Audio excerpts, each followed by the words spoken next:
Magandang araw po sa inyong lahat at welcome po muli dito sa The Impaler Game Farm. Pasensya na po, ngayon lang ulit nakapag-content. Medyo natutuwa lang talaga kasi ako sa nangyari ngayon. Yun po yung isi-share ko sa inyo.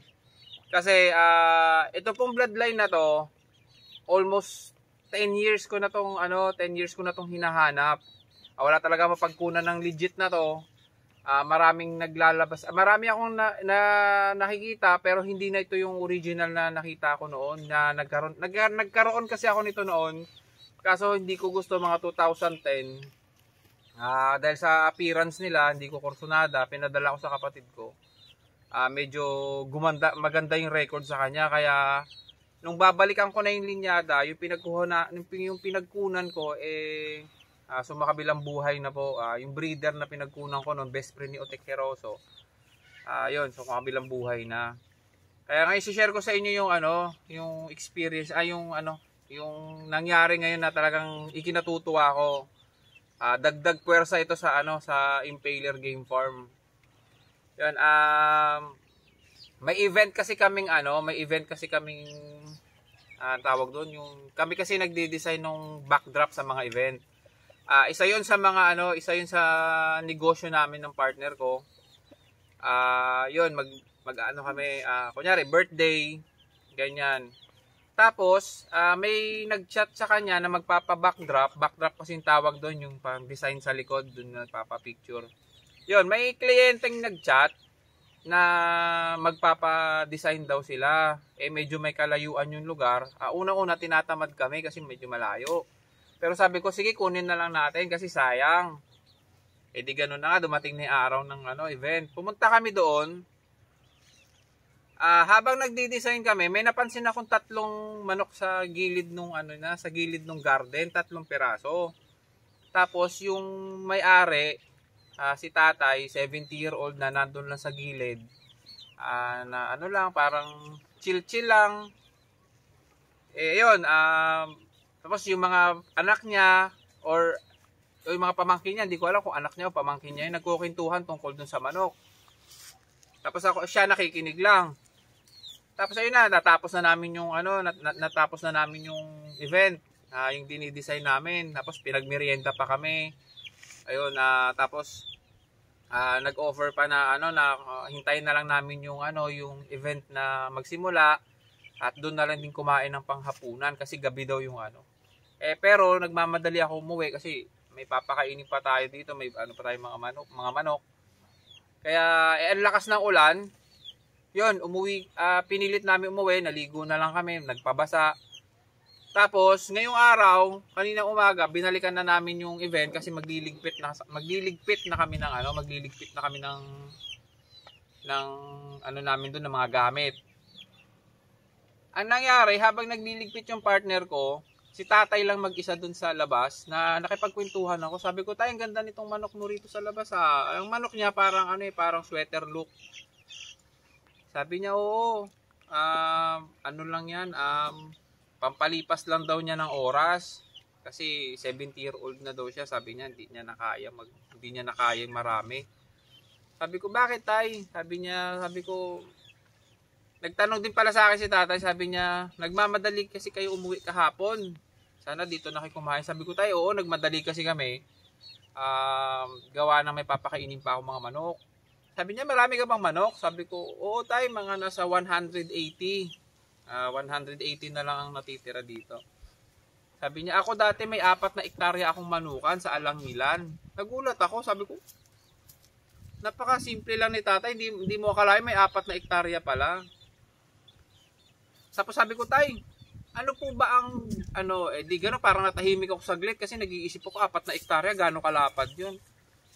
Tapos mamaya sabi ko, "Tay, ano po ba ang core, kumbaga pinaka-core ng bloodline, kung pinaka-base base blood niya?"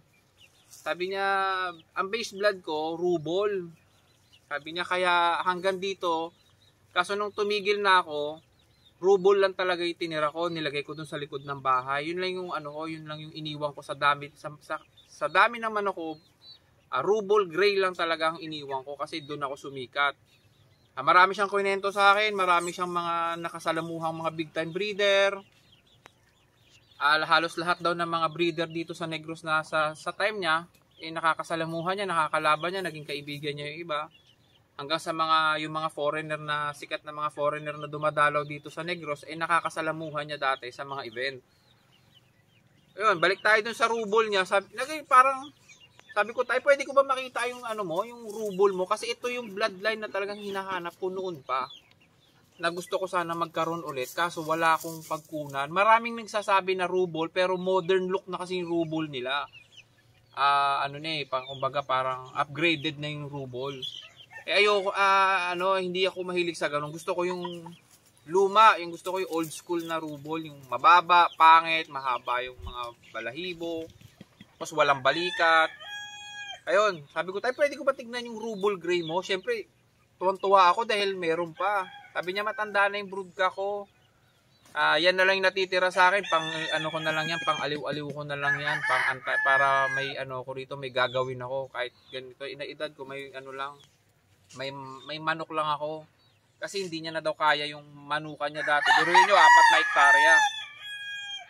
Ayun, nakita ko yung original niya na broodcock na rubol gray. Talaga na-amaze ako, ang ganda.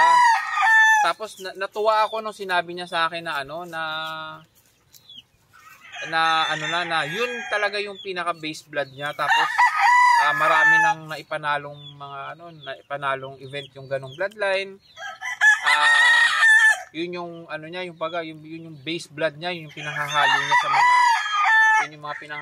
niya sa mga sa mga ibang linyada niya.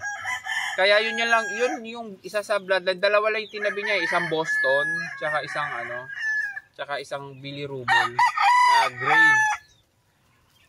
Yun, tapos sabi niya, merong anak yan sa akin, 2 lang kasi matatanda na yung mga material ko. Matanda na daw yung material niya, yung broodcock niya, yung broodhen niya na Billy Rubol na gray, matanda na. Yun. Tapos, nakita ko yung 2 sisiw na lalaki. Sabi ko, tayo, pwede ko bang bilhin yung isa? Kasi sabi ko, tayo, hindi na ako mahihiya. Mag-ano na ako. Kasi tagal ko talagang hinihintay itong bloodline na to. At nagkataon sa isang matandang breeder ko pa pala matatagpuan. Yung akala mo yung lugar na pupuntahan nyo, magde-design lang kayo ng birthday. Yung pala, may itinatagong ginto pala sa likod ng bahay niya. Hindi na ako nahiya. Sabi ko, tayo, pwede ko bang bilhin tong kahit isa lang? Sabi niya, alanganin pa naman presyohan yan. Hindi pa natin mapipresyohan yan. Kunin mo na lang yung isa dyan, pumili ka dyan. At kunin mo. Doon talaga sabi ko kay tatay, tay, hindi ko talaga tatanggihan to. Yung tuwan-tuwa ako, binubuksan ko yung kulungan. Umaapaw yung saya ko kasi biruin mo, lagpas 10 years kung sobra 10 years kung hinahanap yung ganung bloodline. Binalikan ko yung dating breeder na pinagkuhanan ko ng rubol. Sumakabilang buhay na gawa ng na tetano.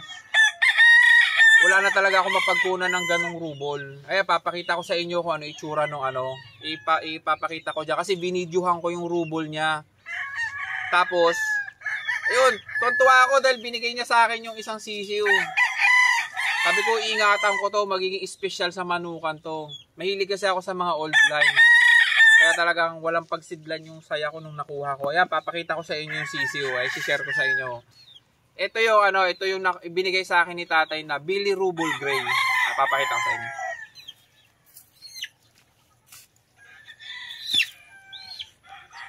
Ito po yun. Ayan siya.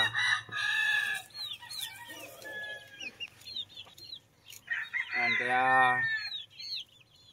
iingatan natin to. Subukan ko maparami siya dahil sobra parang sobra 10 taong kung hinanap yung ganong bloodline, yung ganong itsura ng rubol.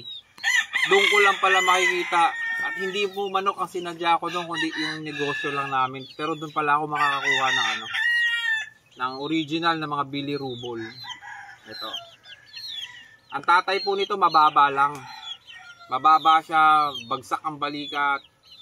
Parang typical na rubol. Tapos heavy yung plumage. Heavy yung plumage. Tapos malaki ulo. At isa pa po. Sa experience ko sa Billy Rubol, hindi po sila red eye. Parang green or yellow ang mata nila. Pero grabe ang cutting ng bilirubol. Kaya ito, swerte tayo, nagkaroon tayo ng bilirubol. Kaso walang babae nito eh. Papasyal-pasyal na lang ako doon at hindi ko isi-share kung nasaan yung lugar na yun. Napakaswerte ko lang talaga at napakasaya ko dahil nagkaroon ako nito. Ayan. Hindi yung mukha nito, hindi yung mga modern na mga sisyo na maliliit, yung parang maliliit yung mga ulo. Ito yung ulo nito malaki. Ayan. Ayan siya. Ayan, hanggang doon na lang po. Tuwan-tuwa lang kasi ako ngayon kaya nag-vlog ako, kaya nag-content ako dahil mahaba-haba na rin na hindi ako nag-post dito sa YouTube channel ko. Ayun, thank you po sa panonood nyo. Hanggang dito na lang po tayo. Update na lang po ako sa magiging career nitong bilirubol gray natin dito sa manuka natin. Ayan, maraming salamat po. Ingat po kayo lahat at enjoy lang po natin ang pagmamanok.